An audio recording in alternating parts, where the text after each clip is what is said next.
Shalom YouTube. Hey guys, it's Fletch. Welcome back. So just kind of an update. What we've been working on here at the homestead is some of you may recognize this view from the last video, but right there where that black thing is the access hole for the septic tank in case it might ever get plugged or need to be pumped or whatever. So right there, and then the laterals ran out there and then down over there. So we got it all filled in and smoothed out as best we could, and unfortunately, where is it? We missed one stump right over there. So next time we rent a backhoe, we'll have to get that pulled up out of there. But yeah, we got it all smoothed out. So we also got a bunch of the gravel road base rock here laid out to make a little bit of a drive and whatnot. So we got that done. We had a track skid steer out here, and we were also working in this area, you know, from here to here, clearing that out. We may put some chicken coop or something like that there in the future for some type of future expansion, but for the time being we just kind of got it all flattened out. So I was also working on this area over here, and you can see the size of the rocks that we're working with around here at times. That's kind of crazy actually. You get to looking at the size of some of these rocks. But the nice thing about it is, if you got a way to move them, obviously, you can make some pretty cool stuff out of them. You look at the size of this big boy here. At some point, I hope to bring that up around the campfire ring, and we'll make a nice bench seat out of that probably.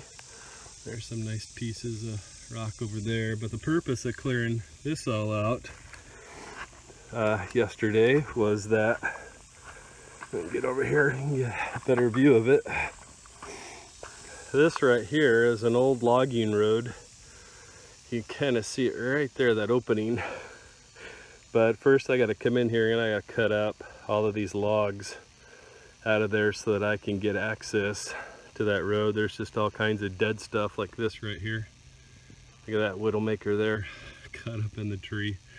But yeah, just lots of stuff like this that's out here that, you know, the land hasn't been developed, and a lot of standing dead wood that I had to push over with the track steer when I had it out here. So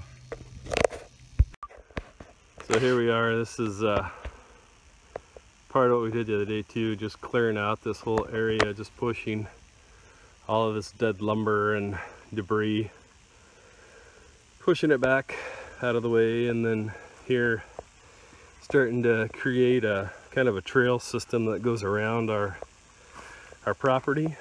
So use the little track steer to clear out a lot of this through here. But this is the kind of crap I'm talking about. There's a really bad ice storm here in the region maybe 10 years ago, so there's crap like this everywhere, all over. So it's quite a bit of labor involved, you know, whether you're using a backhoe loader bucket to move this stuff, or, you know, there's just still tons and tons of this stuff. And so, you know, the little trail will go all the way back there, running parallel to the property line with the neighbor. So you can see all of this dead stuff that's still up in here, and the brown leaves there, that's a tree that I cut down to start making the fire break that goes through there. So here's another area that we cleaned out. I got some somewhat dangerous old snags here that we need to clean out, like this one here. And I broke off a widowmaker right there, and I tried to push that over with the track steer, but it wasn't having it. Pretty solid old tree. So cleared out that area below there, so when I cut it down it falls over. I got an area to work to cut it up, and the same with this one here. We just need to get those cut down because they're dangerous right now. If the wind ever blows them over or whatnot, it could end up being a mech of a hess. So Yep, and another one right back there. So there's like 3 of them right in this general area that we need to get cut down. So we will need to be able to get a truck back in here to load up the firewood. This area right in here, there was a big old tree. And if you didn't know, a lot of times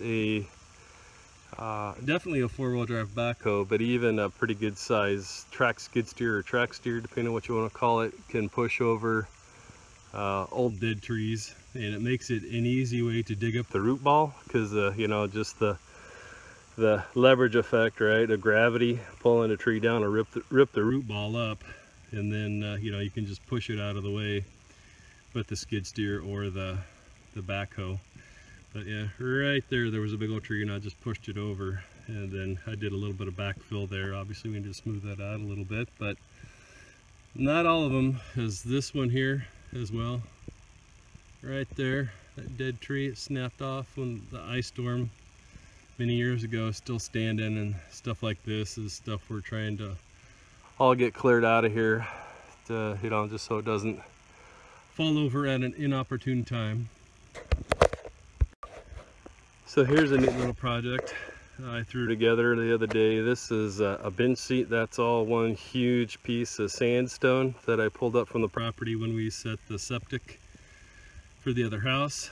And so when we had the skid steer here, we just picked up one end, slid the block under, and same on that end. And so it made a really nice little seat there for the family to sit around the fire in the spring and the fall.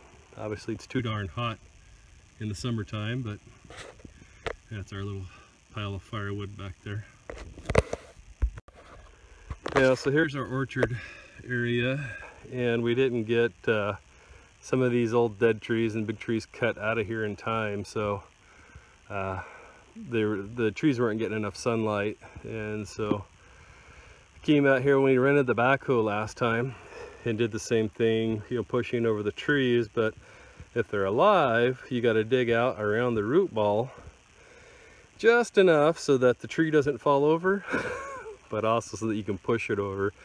So you can see I pushed these 3 trees all just kind of right over on top of each other. So we'll have to come out here with a chainsaw and cut all this up for firewood. And you can see we laid mulch down all the way through here, through the orchard area. But we're gonna have to cut down some more of these trees so that the orchard can get enough sunlight, which is fine. We're okay with that. And over here, it's a big old stump right there from a big old tree that we cut down.